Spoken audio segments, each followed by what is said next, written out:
तिरुपतीच्या लाडवांमध्ये चरबी मिसळल्याला कुठलाही आधार नाही। चंद्रबाबू नायडूंच्या तिरुपती लाडवांच्या संदर्भातल्या वक्तव्यांना कसलाही आधार नाही। सुप्रीम कोर्टाने अशा शब्दामध्ये चंद्रबाबू नायडू यांना आता झापलेलं आहे। लॅबच्या रिपोर्टनुसार लाडवांमध्ये चरबी मिसळल्याचं सकृतदर्शनी दिसत नाहीये, असंही कोर्टामध्ये आता स्पष्ट झालंय।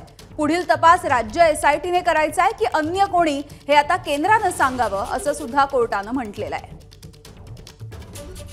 आणि याविषयी बोलूया, सोमेश कोलगे आमचे प्रतिनिधी आहेत आपल्या सोबत। सोमेश, चंद्रबाबू नायडू यांनी हा एक मोठा आरोप केलेला होता, त्यानंतर संपूर्ण देशातलं वातावरण वेगळ्याच पद्धतीने तापलेलं होतं। आता मात्र कोर्टाने या संदर्भात फटकारलेलं आहे। यामिनी, तिरुपती बालाजीच्या ज्या मंदिरातील लाडवांचा प्रसाद आहे त्या प्रसादामधील भेसळीचं प्रकरण सर्वोच्च न्यायालयामध्ये आलं होतं आणि आज सर्वोच्च न्यायालयात जनहित याचिकेवर सुनावणी झाली। या सुनावणी दरम्यान एसआयटीची मागणी करण्यात आली होती। तर सुप्रीम कोर्टाने असं म्हटलंय की प्रथम दर्शनी असं दिसतंय की जे तूप वापरलं गेलं होतं ते तूप भेसळयुक्त होतं, परंतु त्याच वेळी सुप्रीम कोर्ट म्हणाले की तपास पूर्ण होईपर्यंत वाट पाहिली पाहिजे, त्याआधी जबाबदारीच्या पदांवर असणाऱ्या लोकांनी कोणतीही वक्तव्य करू नयेत की ज्यामुळे बहुसंख्य लोकांच्या मोठ्या प्रमाणावर भावना दुखावल्या जातील।